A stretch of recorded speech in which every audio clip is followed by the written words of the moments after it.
प्रभास, एक ऐसा नाम जो इंडियन सिनेमा में सबसे बड़े स्टार्स में गिना जाता है। बाहुबली ने उन्हें रातों रात एक पैन इंडिया सुपरस्टार बना दिया। लेकिन एक सवाल जो हर तरफ गूंजता है, क्या प्रभास वाकई इतने बड़े स्टार बनने लायक है? क्या वो ओवररेटेड है या उनकी अपनी एक अलग जगह है? आज इसी पर करेंगे चर्चा, तो वीडियो को एंड तक जरूर देखिए और अपनी राय कमेंट्स में बताइए। प्रभास को लोग या तो बहुत पसंद करते हैं या पूरी तरह से नापसंद। एक तरफ लोग कहते हैं कि वो एक्टिंग में कोई खास कमाल नहीं दिखा पाते, तो वहीं दूसरी तरफ उनके फैंस मानते हैं कि उनका larger than life presence unmatched है। लेकिन सच्चाई शायद इन दोनों के बीच कहीं छुपी हुई है। देखिए, ये बात तो माननी पड़ेगी कि प्रभास के एक्टिंग स्किल्स पर काफी मिक्स्ड ओपिनियंस है। कुछ लोग कहते हैं कि वो रोल्स में डेप्थ नहीं ला पाते, खासकर उनकी परफॉर्मेंसेस साहो, राधे श्याम और कल्कि जैसी फिल्मों में लेट्स बी ऑनेस्ट थोड़ा ऑकवर्ड और अनकन्विंसिंग लगी। साहो में एक्शन हीरो बनने की कोशिश की, लेकिन डायलॉग डिलीवरी वुडन लगी। राधे श्याम में रोमांस दिखाने की कोशिश की, लेकिन केमिस्ट्री कहीं दिखी ही नहीं। और कल्कि में भाई क्या करे, एडिटिंग, वीएफएक्स और वीक डायलॉग्स ने उनका साथ ही नहीं दिया। सुबह सुबह ये लड़ाई झगड़ा क्यों बचे?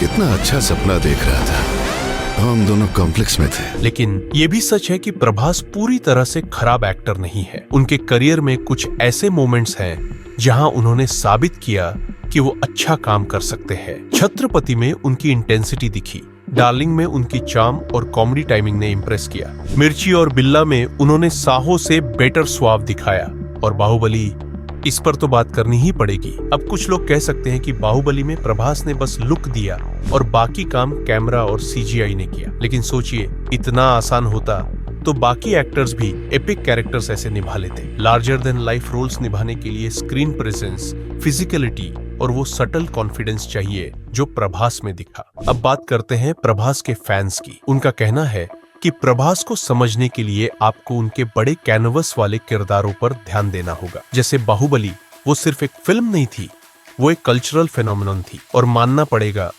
प्रभास ने उस रोल को निभाने के लिए अपनी पूरी डेडिकेशन दिखाई। लेकिन बाहुबली जैसी फिल्मों के बाद प्रभास का स्टैंडर्ड काफी बढ़ गया। फैंस उम्मीद कर रहे थे कि वो हर फिल्म में वैसा ही इम्पैक्ट छोड़ेंगे। लेकिन फिर साहो, राधे श्याम और आदि पुरुष जैसी फिल्में आई जो पूरी तरह एक्सपेक्टेशंस पर खरी नहीं उतरी। यहाँ सवाल उठता है, क्या ये प्रभास की गलती थी या इन फिल्मों के खराब स्क्रिप्ट्स और डायरेक्शन की? प्रभास के डिट्रैक्टर्स की बात करें तो उनका एक बड़ा तर्क है कि प्रभास अपनी एक्टिंग को इम्प्रूव करने के लिए ज्यादा मेहनत नहीं करते। वो कई बार एक ही तरह के एक्सप्रेशंस और वुडन डायलॉग डिलीवरी पर अटक जाते हैं। राधे श्याम इसका सबसे बड़ा एग्जाम्पल था। एक रोमांटिक ड्रामा में लीड की केमिस्ट्री सबसे जरूरी होती है, लेकिन प्रभास वहां कनेक्ट ही नहीं कर पाए। लेकिन इसका मतलब ये नहीं कि प्रभास पूरी तरह इनकेपेबल है।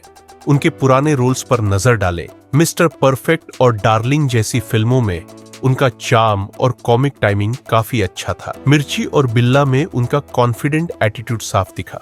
प्रभास को अगर सही स्क्रिप्ट और डायरेक्टर मिले तो वो अपनी छाप छोड़ सकते हैं। असल में प्रभास का सबसे बड़ा स्ट्रेंथ और वीकनेस एक ही है, उनका लार्जर देन लाइफ पर्सोना। वो एपिक और मास रोल्स में फिट हो जाते हैं, लेकिन जब सटल और इमोशनल परफॉर्मेंसेस की बात आती है तो वो थोड़े पिछड़ जाते हैं। आदि पुरुष और कल्कि जैसी फिल्मों में वीक राइटिंग और सबपर वीएफएक्स ने उनकी परफॉर्मेंसेस को और खराब दिखाया। अब सवाल ये है, आप क्या सोचते हैं? क्या प्रभास को अपनी एक्टिंग पर और मेहनत करनी चाहिए या उनकी असली ताकत बड़े कैनवस वाले मास एंटरटेनर्स में ही है? अपनी राय कमेंट्स में जरूर बताइए।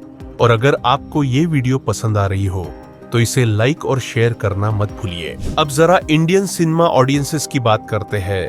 हमारे देश में ब्रॉडली दो टाइप्स के ऑडियंस है। एक जो ग्राउंडेड, रियलिस्टिक एक्टिंग और सटल इमोशंस को पसंद करते हैं, और दूसरे जो बड़े बड़े एक्शन सीन्स, लाउड इमोशंस और एड्रेनलिन पंपिंग डायलॉग्स को एंजॉय करते हैं। पुष्पा नाम सुन के फ्लावर समझे क्या? फ्लावर नहीं, फायर है। और प्रभास वो दूसरी कैटेगरी के स्टार है। अब इसमें कोई गलत बात नहीं है, मास एंटरटेनर्स का भी अपना चार्म है।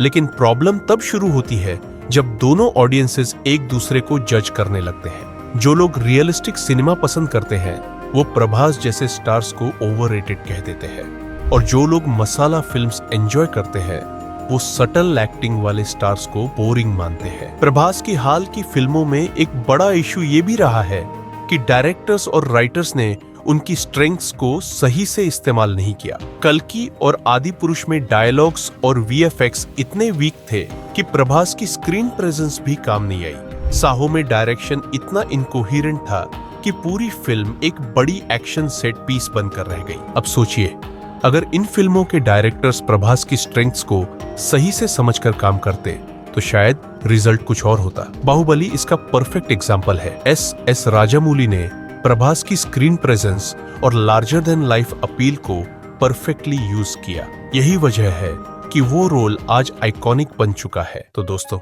ये बहस यही खत्म नहीं होती। प्रभास के फैंस और क्रिटिक्स दोनों के पास वैलिड पॉइंट्स है, लेकिन अब बारी आपकी है।